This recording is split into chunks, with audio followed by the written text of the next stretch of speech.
রাজধানীর ব্যস্ততম বাংলা মোটর মোড়ে এআই ক্যামেরা নষ্ট থাকায় চরম ভোগান্তিতে যাত্রীরা। পুলিশ জানায় এআই ক্যামেরা অচল হয়ে গেছে। স্থানীয় টেকনিশিয়ানরা এসেও এই কারিগরি ত্রুটি সমাধান করতে পারেননি। দ্রুতই বুয়েটের প্রকৌশলীরা এসে এটি সমাধান করবেন। যান্ত্রিক অবস্থা সচল না থাকায় বর্তমানে চার্জ সিগন্যালেই কনস্টেবলদের ম্যানুয়ালি বা হাতের ইশারায় গাড়ি নিয়ন্ত্রণ করতে হচ্ছে। এখন বন্ধ থাকবে, ওই যে বাতি নাই, যেহেতু 11টা পর্যন্ত বাতি ছিল, কিন্তু 11টার পরে ওদের সার্কিট পুড়ে গেছে, যার কারণে ওরা এখন আর সিগন্যালে চালাইতে পারে না। ওই যে টেকনিশিয়ান আসছিল, এই টেকনিশিয়ান দ্বারা সম্ভব হচ্ছিল না।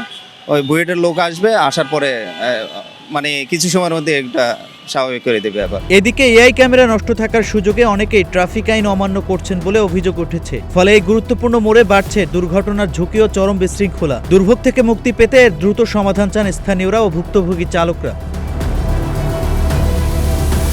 News desk, green TV digital.